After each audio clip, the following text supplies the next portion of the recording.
કે ના બોલું? હા એ બોલો, એટલે હું તમારા ઘરે કંઈ કહેવા નથી આવવાની, કેમેરા મારા તરફ છે. હા, સો એવો જ એક દિવસ હતો. મને બહુ જ ગમતું હતું ને ઇવેન્ટ બહુ જ મોટું હતું ને ઘણા રીઝનથી હું દુબઈ એ ઇવેન્ટ માટે નહીં જઈ શકી. કેમ કે મને પ્રૂવ કરવું હતું કે યાર હું ઇન્ટરનેશનલ લેવલ પર હું બી એઝ અ ક્રિએટર શું પ્રેઝન્ટ કરી શકું, પણ હું નહીં જઈ શકી. કારણ નહીં કરી શકું તો હું બહુ જ સેડ હતી. એ દિવસે બહુ જ કર્યું મેં, બહુ જ વધારે કે યાર આ કઈ લાઈફ છે, વુમન આ લેડી રહેવું બનવું બહુ ઇઝી નથી યાર, આપણે બધું જ સેક્રિફાઈસ કરવા પડે. એટલે ભણી લીધું, લગ્ન કરી લીધું, બચ્ચા કરી લીધા, પેદા કરી લીધું, મોટું કરી લીધું, બધું કરી લીધું, પણ તોય હજી મારે મારું પોતાનું કરેલું નથી થતું. એ દિવસે બહુ સખત નારાજ, સખત દુઃખી હતી. પણ પોતાને એટલું ક્રિપ કર્યું કે ખબર નહીં સામે મેનિફેસ્ટેશન ઉલટી બાજુ ચલો ગયો. એક ફોન આવ્યો, એ લેડીએ કીધું કે નિશા, મેં તો હા. Dancing tours? મેં તો હા.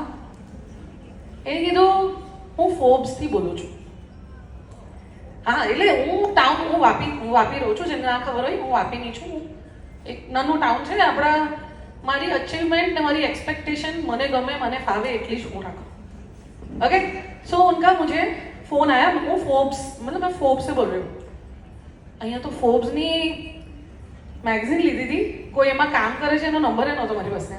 સો એમને મને કીધું કે વી would like to include you in 100 most influential person of India. એટલે એ બપોર જે મેં ચા નહીં પીધી દુઃખી થઈને, એના પછી મેં એટલું જ ખાધું કે હાઉ કેન. એટલે તમને એવું લાગે કે આજે અહીંયા બધું બરાબર નથી, કે દુનિયા બરાબર નથી, તમે બરાબર નથી, પણ કદાચ વર્લ્ડમાં કોઈ એવું હશે કે જે વિચારતું હશે કે લાઈફ મને આવી જ જોઈએ, ખાલી મને આવું જ બનવું જોઈએ, આટલી જ છૂટ મને જોઈએ છે મારા માઇન્ડમાં. એના પર જ હું 3rd સબ્જેક્ટ જોઈન કરીશ.